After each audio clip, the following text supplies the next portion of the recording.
Hello दोस्तों, एक बार फिर से आप सभी का बहुत बहुत स्वागत है आपके अपने यूट्यूब चैनल हिंदी साहित्य क्लासेस में। और आशा करती हूँ आप लोग बहुत अच्छे हैं और अपनी तैयारी आप लोग बहुत अच्छे से कर रहे हैं।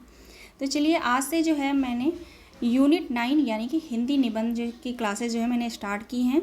अभी तक जो है यूनिट 8 की क्लासेस चल रही थी, जिसमें हमने हिंदी नाटक को पढ़ लिया है। संपूर्ण नाटक हमने पढ़ के कंप्लीट कर लिया है, जिसका प्लेलिस्ट भी मैंने बना दिया है। आप वहाँ जा कर के प्लेलिस्ट से सारी क्लासेस आप देख सकते हैं। आप यूट्यूब पे सर्च करेंगे हिंदी नाटक यूनिट 8 बाय शिवानी मैम, ठीक है, तो वहाँ पे आपको सारी क्लासेस मिल जाएंगी, ठीक है ना। तो आज की जो हमारी क्लास है वो हिंदी निबंध पे है, जिसमें हम भारत वर्षोन्नत कैसे हो सकती है निबंध को हम पढ़ने वाले हैं।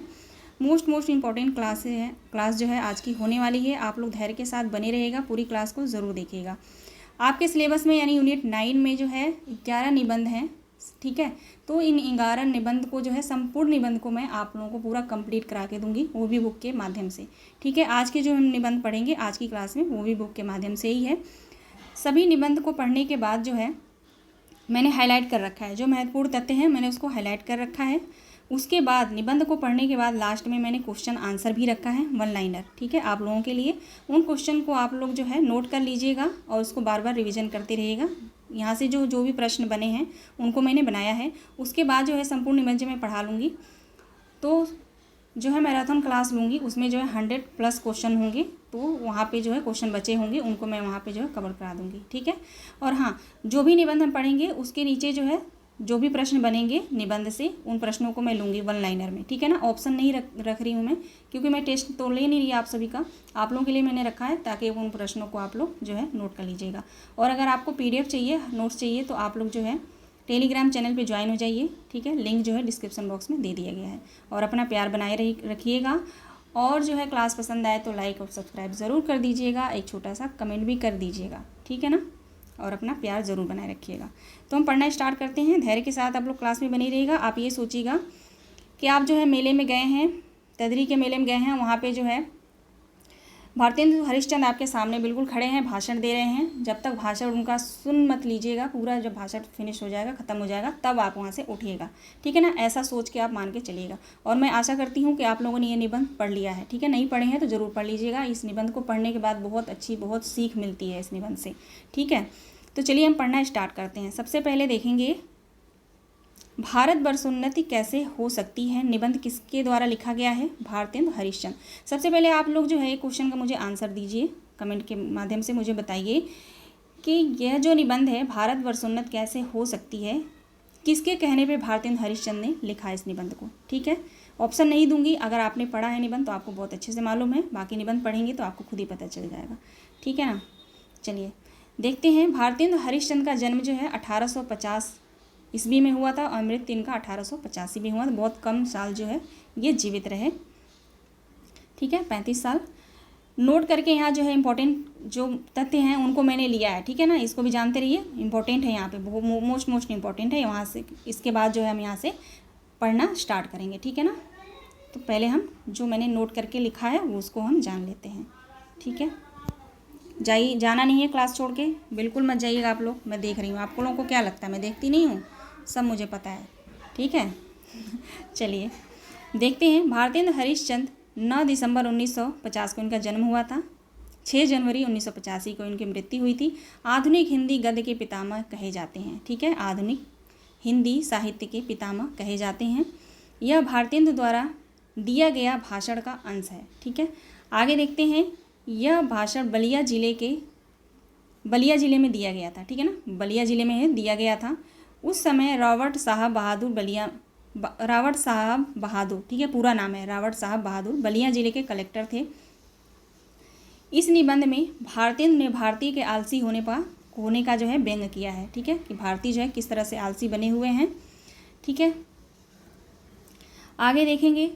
इस निबंध में अंग्रेजों के परिश्रम के प्रति आदर भाव भी व्यक्त किया। यानी जो इस निबंध में आप पढ़ेंगे तो अंग्रेजों का शासन था उस समय, तो जो अंग्रेज़ थे हमारे देश में, उनके जो है परिश्रम करके वो नित्य प्रतिदिन जो है आगे बढ़ने की जो कोशिश करते थे, उनका जो है बहुत अच्छी बातें जो उनके अंदर थी, उनके जो काम करने का तरीका था, उनको भी उन्होंने बहुत आदर स्वभाव से भी व्यक्त किया है और भारतीयों को जो है बताया है, उनकी अच्छी बातों को बताया है कि आप लोग भी ऐसे करो, ठीक है। आगे देखते हैं। भारतेंदु ने भारतीय लोगों को रेल की गाड़ी कहा है। ठीक है, भारतेंदु ने भारतीय लोगों को रेल की गाड़ी का जो है संज्ञा दिया है। ठीक है, रेल की गाड़ी या रेल की गाड़ी का डब्बा। ठीक है, आगे देखेंगे। भाषण में ब्रिटिश शासन की मनमानी पर व्यंग किया है। जो ब्रिटिश शासन जो उस समय था उनकी मनमानी पर भी व्यंग किया है इन्होंने।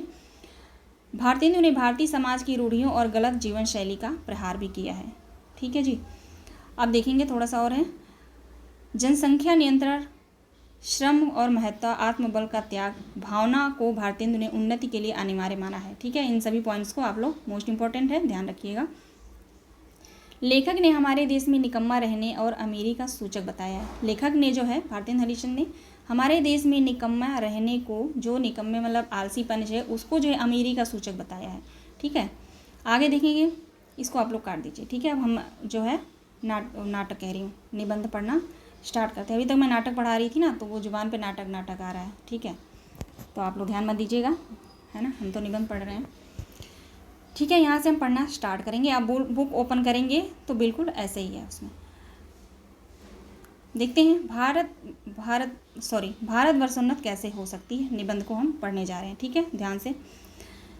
कहते हैं, आज बड़े आनंद का दिन है कि छोटे से नगर बलिया में हम इतने मनुष्यों को एक बड़े उत्साह से एक स्थान पर देखते हैं। बलिया में गए होते हैं, वहाँ पे ददरी का मेला लगा रहता है।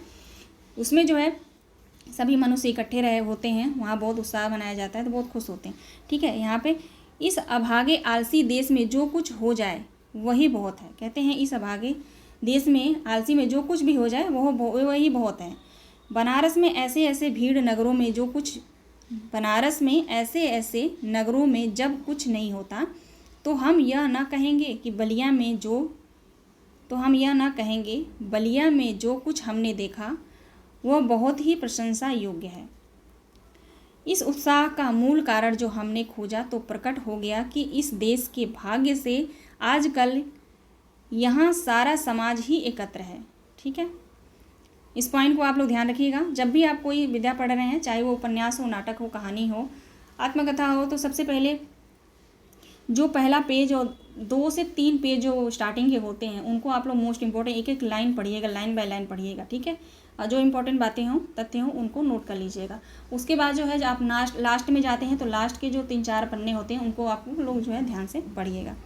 ठीक है, अब यहाँ पे देखेंगे, जो मैं हाईलाइट करी हूँ उसको मैं पढ़ूंगी, बाकी आप लोग जो है खुद से पढ़ लीजिएगा, ज़्यादा बड़ा निबंध नहीं है ये। ठीक है ना, आगे देखेंगे। रावट साहब बहादुर ऐसे कलेक्टर हैं। रावट साहब बहादुर ऐसे कलेक्टर हैं, जहाँ हो वहाँ क्यों ना ऐसा समाज हो। ठीक है, व्यंग किया है इन्होंने इन पे। रावट साहब बहादुर कलेक्टर जो थे, ऐसा समाज क्यों ना हो। कहते हैं, जिस देश और काल में ईश्वर ने अकबर को उत्पन्न किया था उसी में अबुल फजल, बीरबल, टोडरमल को उत्पन्न किया। ठीक है, ये तीनों नाम आप लोग ध्यान रखिएगा। जो रावट साहब बहादुर हैं उनको किसकी संज्ञा दिया है इन्होंने? अकबर की संज्ञा दिया है। ठीक है, अभी जो है आपको आगे पता चलेगा। ठीक है, अकबर की संज्ञा दिया है, यहाँ पे मैंने बताया। उसके बाद जो है अबुल फजल, बीरबल, टोडरमल को भी उत्पन्न किया।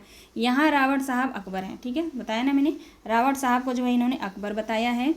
जो मुंशी चतुर्भुज सहाय हैं उनको जो है अबुल फजल बताया है। ठीक है, मुंशी बिहारी लाल साहब और आदि अबुल फजल और टोडरमल हैं। मुंशी चतुर्भुज सहाय जो हैं वो हैं अबुल फजल।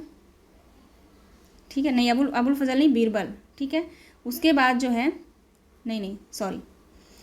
मुंशी चतुर्भुज सहाय जो हैं वो हैं अबुल फजल और बिहारी लाल साहब जो हैं वो हैं टोडरमल। ठीक है, नाम के जो संज्ञा दिया है इन्होंने उसको आप लोग ध्यान रखिएगा, पूछा जा सकता है। आजकल आप सभी को पता है कि उटपटांग क्वेश्चन जो है पूछे जा रहे हैं, कहीं से भी कुछ भी पूछ लिया जा रहा है। ठीक है ना, पिछला आपने पेपर दिया है तो आपको पता होगा, तो इसलिए आप सभी ध्यान रखिएगा, है ना। टोडरमल है, हमारे हिंदुस्तानी लोग तो रेल की गाड़ी हैं। कहते हैं हमारे हिंदुस्तानी लोग तो रेल की गाड़ी है, रेल की गाड़ी कहे हैं। ठीक है ना, डब्बा मत याद रखिएगा, मैंने बताया शायद डब्बा बोल दिया, सॉरी। कहें हमारे हिंदुस्तानी लोग तो रेल की गाड़ी हैं। ठीक है, मोस्ट इम्पॉर्टेंट है। ठीक है, आप ध्यान रखेंगे, इम्पॉर्टेंट है यहाँ पे। आगे देखते हैं, आगे कहते हैं, यद्यपि फर्स्ट क्लास, सेकंड क्लास आदि गाड़ी बहुत अच्छी और बड़े बड़े महसूल की इस ट्रेन में लगी हैं, पर बिना इंजन सब नहीं चल सकती। कहते हैं यहाँ पे जो है फर्स्ट क्लास, सेकंड क्लास जो है एसी जो यहाँ पे सारे डब्बे लगे हैं ट्रेन के, लेकिन बिना इंजन यह चल नहीं सकती। वैसे ही हिंदुस्तानी लोगों को कोई चलाने वाला हो तो यह क्या नहीं कर सकते। ठीक है, ये कहते हैं कि जैसे ट्रेन के डब्बे जो बिना इंजन के नहीं चल सकते, वैसे हिंदुस्तानी लोग भी हैं, सब कुछ जानते हैं, लेकिन उनको कोई धक्का देने वाला नहीं है, यानी कोई बताने वाला नहीं है पीछे से, नहीं तो ये क्या नहीं कर सकते हैं। ये कहते हैं ये इनसे इतना कह दीजिए कि चुप साधी रहा बलवाना, फिर देखिए हनुमान जी को अपना बल कैसे याद आता है। ठीक है, यहाँ पे एग्जाम्पल दिया है इन्होंने हनुमान जी का, तो ध्यान रखिएगा हनुमान जी का जो एग्जाम्पल इन्होंने दिया है। ठीक है, चुप साधी रहे बलवाना, फिर देखिए हनुमान जी को अपना बल कैसे नहीं याद आता है। जैसे आपने रामायण देखा होगा, तो हनुमान जी जब सीता जी को लेने जाते हैं, जो नदी पड़ती है वहाँ समुद्र के पास जो है, वहाँ पे बैठ जाते हैं, थक हार जाते हैं, सोचते हैं मैं कैसे जाऊँगा, कोई यहाँ पे प्रॉब्लम होता है उनको, ध्यान नहीं इतना मुझे इतना ध्यान, लेकिन जामवंत वहाँ पे आके इनको समझाते हैं कि है ना, आप तो इतने बलशाली हैं, आपके लिए छोटा सा काम है, आप क्यों नहीं जा सकते। वहाँ पे बहुत प्रेरणा देते हैं, इनको समझाते हैं, तब हनुमान जी जो जाते। तो वैसे ही एग्जाम्पल इन्होंने भारतीयों को दिया है। ठीक है, आगे देखेंगे, आप लोग पढ़ लीजिएगा सब। यहाँ पे जो है दोहा दिया गया है, देखेंगे, तुम्हें गौरव से कब फुर्सत, हम अपने गम में कब खाली, चलो बस हो चुका न तुम खाली न हम खाली। ठीक है, ध्यान रखिएगा, ये लाइन दिया इम्पोर्टेंट है और पूछ सकता है कि किस निबंध से है, तो आप लोग ध्यान रखेंगे भारतेंदु हरिश्चंद्र का निबंध भारतवर्ष उन्नत कैसे हो सकती है। यहाँ पे देखेंगे 3 मेढक एक के ऊपर एक बैठे हैं, ऊपर वाले ने कहा जौक शौक, छोड़िए इसको छोड़ दीजिए, मैंने जो हाईलाइट किया उसको ध्यान रखिए आप लोग। ठीक है, वीडियो बड़ा हो जाएगा तो आप लोग भी कहेंगे इतना बड़ा वीडियो है। ठीक है, लेकिन आप जो है PDF डाउनलोड कर लीजिएगा टेलीग्राम चैनल से, आप पूरे पढ़िएगा। वैसे तो जो मैं पढ़ा रही हूँ 100% श्योर है क्वेश्चन वहीं से बनने हैं, कुछ भी मैंने छोड़ा ही नहीं है, तो क्वेश्चन बनेंगे ही। ठीक है, बाकी जो आलोचकों के कथन है उसको मैं क्वेश्चन के माध्यम से कराऊंगी। ठीक है ना, पहले भी देखते हैं, ध्यान दीजिएगा, पहले भी जब आर्य लोग हिंदुस्तान में आकर बसे थे। ठीक है, ध्यान रखिएगा कि आर्य, सबसे पहले हिंदुस्तान में कौन लोग आए थे, आर्य लोग। कहते हैं पहले हिंदुस्तान में कौन लोग बसे थे, आर्य लोग बसे थे। ठीक है, इस बात को आप लोग ध्यान रखिएगा, इंपॉर्टेंट है। आर्य लोग बसे थे, राजा और ब्राह्मणों के जिम्मे यह काम दिया था। आर्य लोग ने राजा और ब्राह्मणों के जिम्मे क्या काम दिया था, यहाँ पे आपको जानने को मिलेगा। क्या काम दिया था कि देश में नाना प्रकार की विद्या और नीति फैलाएं। क्या फैलाएं, देश में अनेक प्रकार की विद्या और नीति फैलाएं। और अब भी ये लोग चाहे तो हिंदुस्तान प्रतिदिन क्या प्रतिक्षण बढ़े, पर कहीं लोगों को निकम्मेपन ने घेर लिया है। कहते हैं कि जब आर्य आए थे तब हिंदुस्तानी को कहा था, उन्होंने कार्य सौंपा था कि विद्या को बढ़ाओ और नीति फैलाओ। अब भी ये लोग चाहे तो वो काम कर सकते हैं, इनको पता है, लेकिन ये निकम्मेपन में हैं, नहीं कर पाते हैं, इनको निकम्मेपन ने घेर लिया है। ठीक है, आगे जो यहाँ पे कुछ जो है श्लोक दिया गया है, देखेंगे, बोद्धारो मत्स्यग्रस्ताः प्रभव समरदूषिताः। ठीक है, ध्यान रखिएगा, ये पूछ सकता है कि किस का है, तो भारतेंदु हरिश्चंद्र का। कहाँ से लिया गया है, तो भारतवर्ष उन्नत कैसे हो सकती है निबंध से।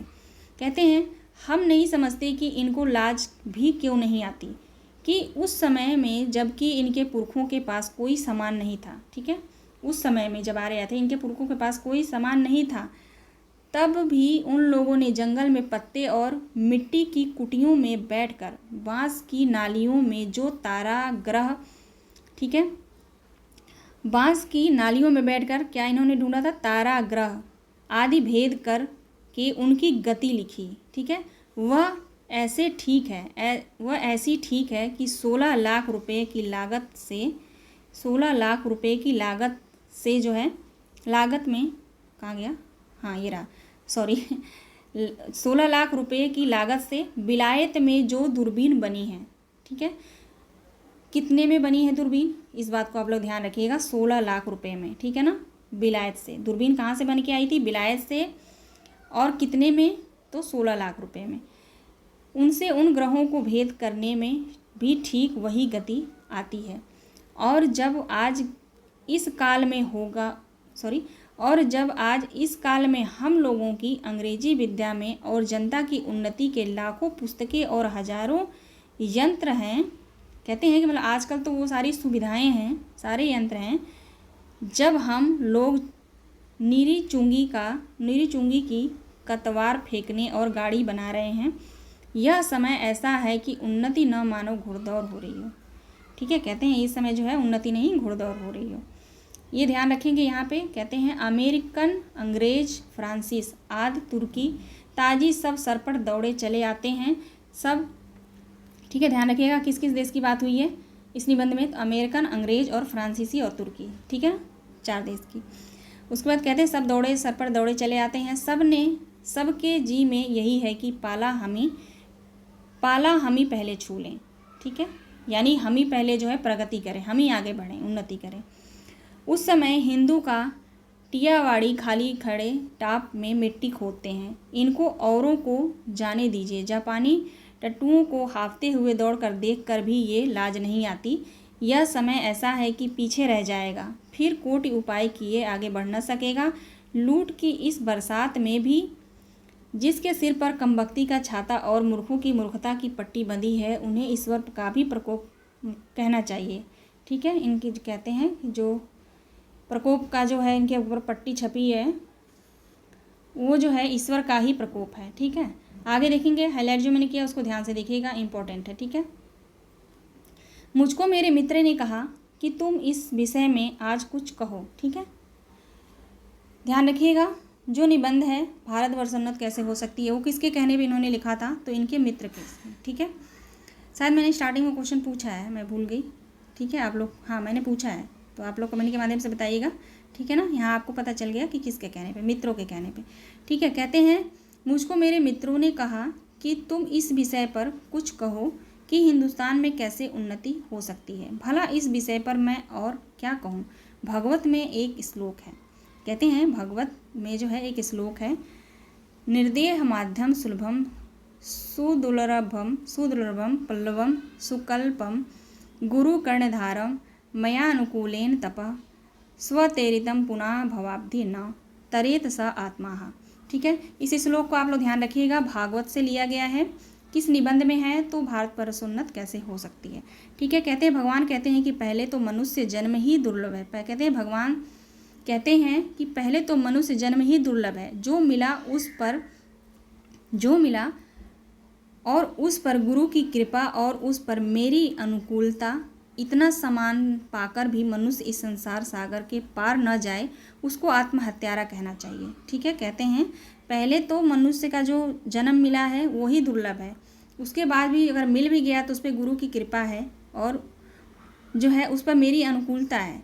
इस सामान पाकर भी, इतना सामान पाकर भी मनुष्य इस संसार सागर के जो है पार न जाए, मतलब मनुष्य का जीवन पाकर भी, इतना सब कुछ पाकर भी संसार सागर के पार न जाए, तो उसको जो है अपने आप को आत्महत्यारा कहना चाहिए। ठीक है, पढ़ लीजिएगा आप लोग सारा, आगे देखेंगे, इम्पोर्टेंट है यहाँ पर। ठीक है ना, ध्यान दीजिएगा। वैसे ही अंग्रेज़ों के राज्य में भी जो हम मेढक काट के उल्लू पिंजरे के गंगाराम ही रहे, तो फिर हमारी कमबख्ती भी कमबख्ती ही है। ठीक है, यहाँ से लेकर यहाँ आप लोग ध्यान रखिएगा। बहुत लोग यहाँ पे देखेंगे, बहुत लोग यह कहेंगे कि हमको पेट के धंधे के मारे छुट्टी नहीं रहती। कहते हैं कि बहुत से लोग हैं जो कमबख्त हैं, बहाना बनाते हैं कि मुझे धंधे के मारे छुट्टी नहीं मिलती रहती। बाबा हम क्या उन्नति करें, तुम्हारा पेट तो भरा है, तुम 2 दिन की सोचती हो, उसमें एक हाथ से अपना पेट भरा, दूसरे हाथ से उन्नति काटो साफ किया। ठीक है, यहाँ पे देखेंगे, कहते हैं यहाँ से, क्या इंग्लैंड में किसान, कहते हैं कि क्या इंग्लैंड में किसान खेत वाले, जैसे इनका कहने का मतलब है कि जो भारतीय हैं वो कोई ना कोई बहाना बनाते हैं कि मेरे पास तो ये काम है, मैं तो खेत में काम करता हूँ, मैं तो मजदूरी करता हूँ। ठीक है, तो उसके बाद ये कहते हैं कि क्या इंग्लैंड में किसान खेत वाले गाड़ीवान मजदूर कोचवान आदि नहीं हैं। कहते हैं जैसे यहाँ पे मजदूर हैं, वहाँ से जैसे आप सभी को पता है कि जैसे यहाँ पे किसानों का देश भारत है हमारा, और भी जो राज्य स्टेट हैं जैसे इंग्लैंड हो गया, अमेरिका हो गया, फ्रांस हो गया, जो भी ये राज्य हैं, तो यहाँ जो भी ये देश हैं, तो क्या यहाँ पे सब लोग धन खाते हैं, रुपया पैसा खाते हैं, सोने चांदी खाते हैं? नहीं ना, वहाँ भी खेती है, वहाँ भी मिट्टी है, वहाँ भी खेती होती है ना। तो वही ये बात ये कह रहे हैं कि क्या इंग्लैंड में किसान खेत वाले गाड़ीवान यहाँ पे नहीं हैं। किसी देश में भी सभी पेट भरे हुए नहीं होते। कहते हैं कि किसी भी देश में जो है सभी मनुष्य के पेट भरे हुए नहीं होते हैं, उनको मेहनत करनी पड़ती है, निरंतर आगे बढ़ना पड़ता है। किंतु वे लोग जहाँ खेत जोतते बोते हैं वहीं उसके साथ ही वो सोचते हैं कि ऐसी कौन सी नई फसल का वो मसाला बनाएं जिससे खेत में आगे से 2 गुना अनाज उपजे। ठीक है, कहते हैं कि यानी जो अन्य देश के लोग हैं वो अपने खेत में जब काम करते हैं तो वो ये सोचते हैं कि अगली बार ऐसी इस खेत में हम कौन सा मसाला, कौन सा खाद्य पदार्थ डालें जो अगली जो हमारी फसल हो इससे 2 गुना हो। ठीक है ना, ये सोच है अन्य देशों की। ठीक है, कहते हैं विलायत में गाड़ी के कोचवान भी अखबार पढ़ते हैं। कहते हैं जो विलायत के गाड़ीवान के कोचवान हैं यानी जो ड्राइवर हैं वो भी अपने मालिक के जाने के बाद जो है अखबार पढ़ते हैं। ठीक है, जब मालिक उतरकर उनकी दोस्त के यहाँ गया उसी समय कोचवान ने गद्दी के नीचे से अखबार निकाला। यहाँ इतनी देर में तो कोचवान हुक्का पिएगा, यानी कहने का मतलब है, कहते हैं कि वहाँ के लोग जो ड्राइवर हैं वो भी उनके मालिक के जाने के बाद जो है तुरंत पेपर निकालते हैं, पेपर पढ़ते हैं। और यहाँ के जो भारतीय जो ड्राइवर हैं यहाँ के, उनके मालिक उनके अगर चले जाएं तो वो जो है देखिए क्या क्या करते हैं। यहाँ उतनी देर में कोचवान हुक्का पिएगा, गप्पे करेगा, यानी जो है उनकी जो नशे वाली चीज़ें हैं वो जल्दी जल्दी खाएगा या गप्पे करेगा। ठीक है, सो गप भी निकम्मी, यानी कहते हैं कि जो वो गप मारते हैं, बातें करते वो भी निकम्मी हैं। ठीक है, उससे जो है किसी का लाभ नहीं होता। वहाँ के लोग गप में भी देश के प्रबंध छाँटते हैं। कहते हैं वहाँ के जो लोग हैं वो अगर गप भी करते हैं तो वहाँ पे उनकी जो उन्नति की ही बात करते हैं कि कैसे हम आगे बढ़ें। ठीक है, सिद्धांत यह है, आगे कहते हैं सिद्धांत यह है कि वहाँ के लोगों का यह सिद्धांत है कि एक छिन भी व्यर्थ ना जाए, यानी कहते हैं कि वहाँ के लोगों का यह सोच है कि हमारा 1 मिनट भी यानी 1 सेकंड भी हमारा जो है व्यर्थ ना जाए। उसके बदले यहाँ के लोग को जितना निकम्मापन हो उतना ही अमीर समझा जाता है। यानी कहते हैं कि यहाँ के लोग जो है जितना ही निकम्मेपन पे उतरे हैं वही वो अपने आप को जो है बड़ा समझदार समझते हैं, अमीर समझते हैं, समझा जाता है। ठीक है, ध्यान रखिएगा इन बातों को जितना मैंने हाईलाइट किया है। आलस्य यहाँ इतनी बढ़ गई है कि मलुकदास ने एक दोहा ही बना डाला। कहते हैं भारतवासियों में आलस्य इतनी बढ़ गई है, मलुकदास ने दोहा ही बना डाला। अजगर करे न चाकरी, पंछी करे न काम, दास मलुका कहे गए सबके दाता राम। ठीक है, तो ये पंक्ति आप लोग ध्यान रखिएगा, मलुकदास का है, लेकिन आपसे ये नहीं पूछेगा कि मलुकदास का है। ठीक है, ये पूछेगा कि यह जो दोहा है किस निबंध से लिया गया है। ठीक है, किस निबंध में जो है सम्मिलित है। अब यहाँ पे देखेंगे हाईलाइट जो मैंने किया है, दरिद्र कुटुंबी इस तरह अपनी इज्जत बचाने को फिरता है जैसे लाजवंती बहू फटे कपड़ों में अपने अंग को छिपाई जाती है। यहाँ से लेकर यहाँ इस कथन को आप लोग ध्यान रखिएगा। वही दशा हिंदुस्तान की है, मरमरशुमारी का रिपोर्ट देखने से स्पष्ट होता है। मरमरशुमारी यानी जो दबी हुई जो चीज़ें होती हैं उनको जब रिपोर्ट देखने से यह स्पष्ट होता है कि मनुष्य दिन दिन यहाँ बढ़ते जाते हैं और रुपया दिन दिन कमता होता जाता है। यानी मनुष्य की जो आलसीपन बढ़ता जाता है और रुपया इनका जो है कम होता जाता है। आगे देखेंगे, मत यह आशा रखो कि पंडित जी कथा में आपको उपाय बतलाएंगे। कहते हैं कि भारतीयों तुम जो है यह आशा मत रखो कि पंडित जी तुम्हें कथा सुनाएंगे और उपाय बतलाएंगे। ओहो, जब मैं पढ़ाती हूँ तभी ये सब आ जाते हैं। सॉरी, डिस्टर्ब हो रहा होगा आप लोगों को ना। चलिए क्या कर सकते हैं। आगे देखेंगे कि यह आशा मत रखो कि आपको पंडित जी आएंगे कोई उपाय बता देंगे, है ना, कि देश का रुपया और बुद्धि बढ़े, कि तुम्हें जो है रुपया कैसे कमाओ और बुद्धि कैसे बढ़ेगा तुम्हारा। तुम अपने आप कमर कसो, आलस छोड़ो, कब तक अपने को जंगली हुर्स मूर्ख बोंदे डरपोक पुकारोगे। कहते हैं तुम अपने आप ही आगे बढ़ो, कमर कसो, आलस छोड़ो, मेहनत करो, अपने आगे बढ़ो। कहते हैं दौड़ो इस घुड़दौड़ में, जो पीछे पड़े तो फिर कहीं का ठिकाना नहीं होगा। कहते हैं इस घुड़दौड़ में जो है इस घुड़दौड़ में जो है आप जो है पीछे मत रहो, आगे दौड़ो, नहीं तो अगर पीछे हुए तो आपका कहीं ठिकाना नहीं लगेगा। ठीक है, फिर उसके बाद हम आगे बढ़ेंगे। आगे कहते हैं गयासुद्दीन से किसी ने कहा कि वह शब्दभेदी बाण बहुत अच्छा मारता है। ठीक है, एक दिन सभी नियत हुई कि 7 लोहे के तवे के बाण फोड़ने के रखे गए। पृथ्वीराज को लोगों ने पहले ही अंधा कर दिया था। संकेत ये हुआ कि जब गयासुद्दीन हूँ करके तब वह तावे का बाण मारे। चंद कवि भी उसके साथ कैदी था। यह सामान देखकर उसने एक दोहा पढ़ा। दोहा भी नीचे पढ़ेंगे, इस लाइन को आप लोग ध्यान रखिएगा, इंपॉर्टेंट है। ठीक है, जो मैंने ये पिंक कलर से हाईलाइट किया है, इस दोहे को आप लोग जरूर याद रखिएगा। अब की चढ़ी कमान को जाने फिर कब चढ़े, जिन चुके चहुआन इक्के मराए एक कसर। ठीक है, ये दोहा जो है आप लोग ध्यान रखेंगे। उसके बाद हम यहाँ से देखेंगे, तुम लोग अपने को सुधारो, तो तुम ही रहो, और वह सुधारना भी ऐसा होना चाहिए कि सब बात में उन्नति हो। कहते हैं तुम लोग जो है अपने आप को सुधारो, और सुधारना भी ऐसा होना चाहिए कि उन्नति की ओर बढ़ो, हैं, उसमें उन्नति दिखनी चाहिए। धर्म में, धर्म में, काम में, बाहर के काम में, रोजगार में, शिष्टाचार में, चाल चलन में, शब्द में, बल में, समाज में, युवा में, ये सब जो है यहाँ पे आप लोग पढ़ लीजिएगा। ठीक है, मोस्ट इम्पॉर्टेंट है। आगे देखेंगे, पुरस्कृत नाम कृत्या पृष्ठतः सर्वकार्य साध्यते धीमान कार्य संदसो ही मूर्खता। ठीक है, ये जो है श्लोक आप लोग ध्यान रखिएगा, इम्पोर्टेंट है, पूछा जा सकता है ना।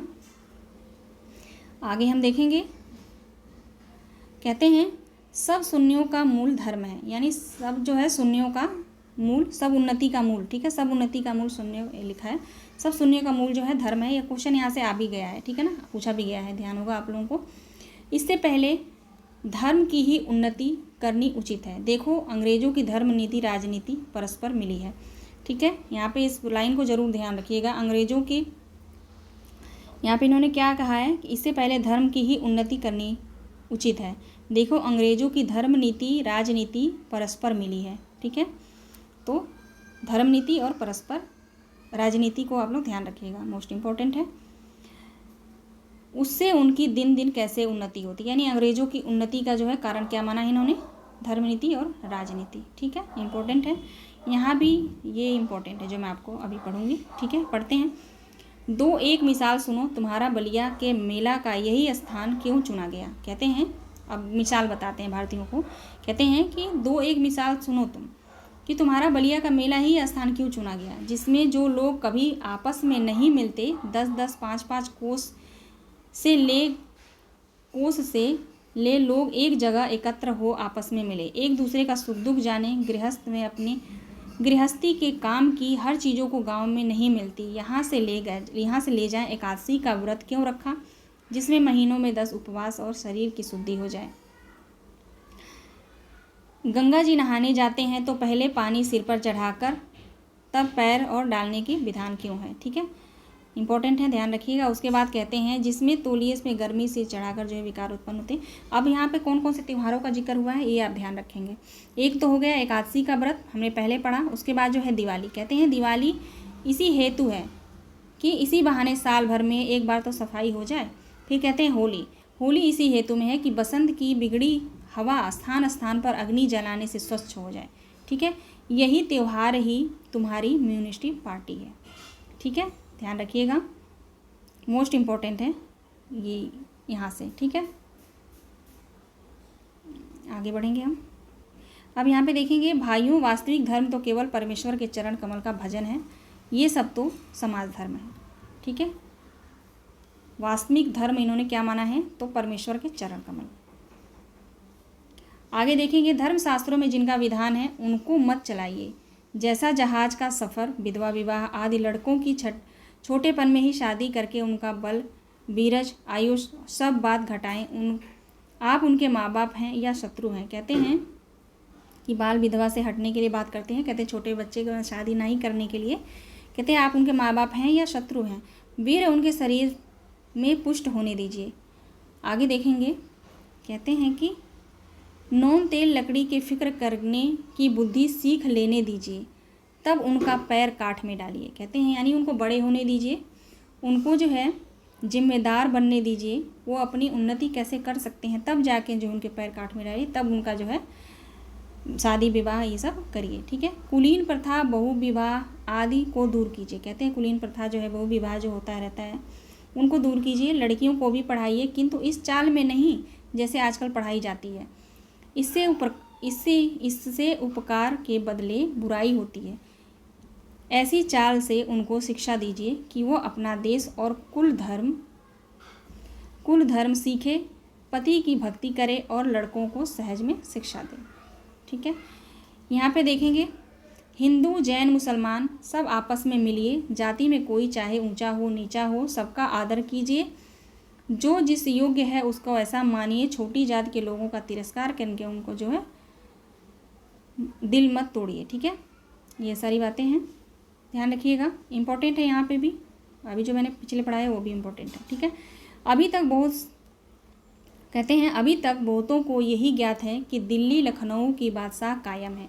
यारो वे दिन गए जब आलस हठ धर्मी यह सब छोड़ो, चलो हिंदुओं के साथ तुम भी दौड़ो, एक एक हो जाओ, एक के दो हो जाओ, पुरानी बातों को दूर करो, मीर हसन इंदर सभा बढ़ाकर छोटेपन में ही लड़कों को सत्यानाश करो, सत्यानाश मत करो सत्यानाश मत करो, होश संभाला नहीं कि पढ़ी पारसी चुस्त कपड़ा पहनना, गज़ल गुनगुनाएं।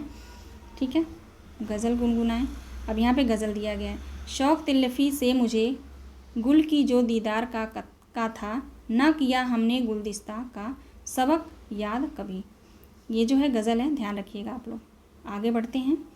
आगे कहते हैं हज़ार धारा होकर गंगा समुद्र में मिलती है। कहते हैं हज़ार धारा होकर जो है गंगा समुद्र में मिलती है, वैसे ही तुम्हारी लक्ष्मी हज़ार तरह से इंग्लैंड, फ्रांसीस, जर्मनी, अमेरिका को जाती है। ठीक है ना, तुम्हारी लक्ष्मी जो है किधर को जाती है, ध्यान रखिएगा, इंग्लैंड, फ्रांसीस, जर्मनी, अमेरिका को जाती है। दिया सलाई ऐसी तुच्छ वस्तु भी वहाँ से बनती है। मोस्ट इंपॉर्टेंट है, ध्यान रखिएगा, दिया सलाई कहाँ से बनती है।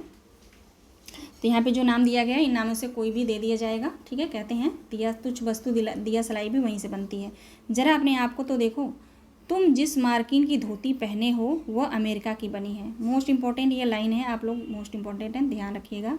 कहते हैं मार्किन की धोती जो तुम पहने हो वो भी अमेरिका की बनी है। कललाट का तुम्हारा अंगा है वह इंग्लैंड का है। कहते हैं कललाट का जो तुम्हारा अंगा है वो इंग्लैंड का है। फ्रांसीस की बनी कंघी है, कंघी कहाँ की है, फ्रांसीस की बनी है। तुम सिर झाड़ते हो, जिससे तुम सिर झाड़ते हो यानी बाल झाड़ते हो, और जर्मनी की बनी चर्बी की बत्ती तुम्हारे सामने जल रही है। यानी जो चर्बी की जो बत्ती जो सामने जल रही थी, जो बनी है, वो कहाँ की है, जर्मनी की बनी है। ठीक है ना। यह तो वही मसल हुई कि बेफिक्रे मांगती का कपड़ा पहनकर किसी महफिल में गए। ठीक है, कहते हैं ये सारी चीज़ें वहाँ बनती हैं, तुम भी ऐसा करो, ये सारी चीज़ें हमारे देश में भी बन सकती हैं। ठीक है ना। तो वही यहाँ पे इन्होंने एग्जाम्पल दिया है कि जो है ये तो वही बात हो गई कि यह तो वही बात मसल हुई कि बेफिक्रे मांगती का कपड़ा पहन के हम किसी महफिल में गए। यानी किसी का हमारे यहाँ होते हुए भी हम किसी का मांग के हम पहनते हुए गए। ठीक है, कहते हैं यहाँ भी इम्पोर्टेंट है, ध्यान रखेंगे। अपने देश की सब प्रकार की उन्नति करो, जिसमें तुम्हारा भलाई हो, वैसा ही किताब पढ़ो, वैसे ही खेल खेलो, वैसा बातचीत करो, परदेसी वस्तु और परदेसी भाषा का भरोसा मत रखो, अपनी भाषा में उन्नति करो। कहते हैं कि अपने देश की सब प्रकार से जो उन्नति करो, जिसमें पढ़ो वही किताबें पढ़ो, वही पढ़ो जिसमें तुम्हारी उन्नति हो, जिससे तुम आगे बढ़ सको। ठीक है, वैसे ही खेल खेलो जिसमें तुम आगे बढ़ो, वैसे ही बातचीत करो। परदेसी वस्तुओं या परदेसी भाषा में बातचीत करने से मना करते हैं। कहते हैं उन पे भरोसा मत रखो, अपनी जो आपकी भाषा है, हमारे देश की जो भाषा है, उस भाषा में बात करो, तब अच्छे से लोग जो है समझेंगे, जानेंगे अपने देश की भाषा को, और उस भाषा में आप बातचीत करोगे तो सामने वाला भी अच्छे से समझ पाएगा आपकी बातों को कि आप क्या कह रहे हो, समझ के जो वो भी आगे बढ़ेगा। ठीक है, तो ये बातें जो हैं, चलिए निबंध जो है यहीं समाप्त होता है। आशा करती हूँ आप लोगों को ये निबंध जो है अच्छे से समझ में आया होगा। ठीक है, इतना बहुत है, सफिशेंट है। ठीक है, अब जो है हम क्वेश्चन आंसर देखते हैं। वन लाइनर का मैंने क्वेश्चन लिया है। ठीक है, तो ध्यान रखिएगा, आप लोग क्वेश्चन सॉल्व करते हैं। चलिए, पहला क्वेश्चन है, भारतवर्ष उन्नत कैसे हो सकती है? निबंध के अनुसार लेखक ने हिंदुस्तानियों को किसके सदृश बताया है? तो रेलगाड़ी के डब्बे के समान बताया है। ठीक है, किसकी संज्ञा दिया है? रेलगाड़ी के डब्बे। आगे देखेंगे, भारतवर्ष उन्नत कैसे हो सकती है? निबंध के अनुसार लेखक ने हनुमान जी को किसका प्रतीक बताया है? तो बल समर्थ। ठीक है, मैंने डायरेक्ट आंसर रखा है, तो आप याद कर लीजिएगा आप लोग। ठीक है, आगे है, वर्षोन्नत कैसे हो सकती? निबंध में लेखन के अनुसार प्रतिस्पर्धा भारतीयों की असफलता का क्या कारण है? तो आलस्य और अकर्मण्यता है। ठीक है,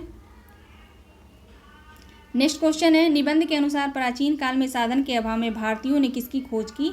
तो तारे, नक्षत्र और ग्रह, हमने पढ़ा अभी। ठीक है, आगे देखेंगे, निबंध के अनुसार आधुनिक समय में अपनी उन्नति के लिए कौन प्रयासरत है? तो अमेरिकन, अंग्रेज, फारसी, तुर्की, है ना, ये भी हमने पढ़ा बहुत अच्छे से।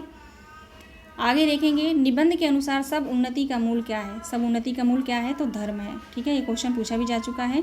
निबंध के अनुसार लेखक ने अंग्रेजों की उन्नति का क्या कारण बताया है? क्या कारण बताया है? देखिएगा, धर्म नीति और राजनीति का मिश्रण, है ना। आगे देखेंगे भारत वर्षोन्नत कैसे हो सकती है। निबंध के अनुसार भारतवासी कंघी किस देश का उपयोग करता है, तो फ्रांसीसी का। ठीक है ना, हमने अभी पढ़ा फ्रांसीस का जो है कंघी रहता है। निबंध के अनुसार कौन कौन से त्योहारों का जिक्र हुआ है, तो होली, दिवाली, एकादशी का व्रत, 3 त्योहारों का जिक्र हुआ है। तीनों त्योहारों का ध्यान रखिएगा, नाम याद रखिएगा। निबंध के अनुसार चर्बी बनी किस देश की जो है बाती जो जलती है वो चर्बी की बनी होती है, किस देश की होती है, जर्मनी की होती है। यहाँ का क्वेश्चन थोड़ा मिस्टेक है, ध्यान दीजिएगा क्वेश्चन पे, मिस्टेक नहीं है, ठीक है, थोड़ा सा गड़बड़ है यहाँ पे क्वेश्चन। आगे बढ़ेंगे। निबंध में भारतेंदु जी ने वास्तविक धर्म किसको माना है, यानी भारत वर्षोन्नत हो सकती है निबंध में भारतेंदु ने, लेखक ने वास्तविक धर्म किसको माना है, तो परमेश्वर चरण के कमल का भजन। आगे देखेंगे। निबंध के अनुसार विलायत में जो दूरबीन बनी है उसकी कीमत कितनी बताई गई है, तो 16 लाख रुपए बताई गई है ना, साफ साफ लिखा हुआ था निबंध में। आगे देखेंगे निबंध में कौन कौन से नामों का जिक्र हुआ है, तो रॉबर्ट साहब, अकबर, अबुल फजल। ठीक है, आगे देखेंगे। तुम्हें गैरों से कब फुर्सत, हम अपने गम से कब खाली, चलो बस हो चुका मिलना, न हम खाली न तुम खाली। उपयुक्त पंक्ति किस निबंध से ली गई है, तो ध्यान रखेंगे, आपको पता ही है भारत वर्षोन्नत कैसे हो सकती है निबंध से। आगे है भारत वर्षोन्नत निबंध के अनुसार जो है भारतवासी जो मार्किन की धोती पहनते हैं वो किस देश के द्वारा बनाई गई है, तो अमेरिका की बनाई गई रहती है। ठीक है, साफ साफ लिखा है निबंध में जो हमने पढ़ा अभी। ठीक है, टोटल 15 क्वेश्चन थे। बाकी जो है मैं मैराथन क्लास लूँगी तो वहाँ पे जो है ऑब्जेक्टिव क्वेश्चन होंगे, वहाँ पे आपको ऑप्शन मिलेंगे। ठीक है, तो उसी लेवल का क्वेश्चन बनाऊँगी जो नेट JRF का, जो NTA नेट का जो क्वेश्चन बनता है, ठीक है ना, उसी लेवल का मैं क्वेश्चन बनाऊँगी, तो आप लोग तैयार रहिएगा। ठीक है, तो आप लोग का साथ चाहिए, बिना आपके साथ का कुछ भी नहीं है। जब तक आप लोग क्लास नहीं देखेंगे तो मेरे पढ़ाने का कोई फ़ायदा नहीं है ना। तो आप लोग अपना प्यार बनाए रखिए, पूरी क्लास को ज़रूर देखिएगा। मोस्ट इंपॉर्टेंट क्लासेज हैं, बहुत मेहनत के साथ जो है मैं पढ़ के 2 से 3 घंटे लगते हैं पढ़ के, मैं जो है ये सारे PDF में बनाती हूँ। ठीक है, तो आप लोग भी मेहनत करिए और अपना पढ़ाई करते रहिए पूरी मेहनत के साथ, जब तक आपको आपका लक्ष्य प्राप्त नहीं हो जाता। ठीक है, तो मिलते हैं नेक्स्ट वीडियो में नए निबंध के साथ। ठीक है, आप सभी दोस्तों का बहुत बहुत धन्यवाद। स्वस्थ रहिए और अपना ध्यान रखिए।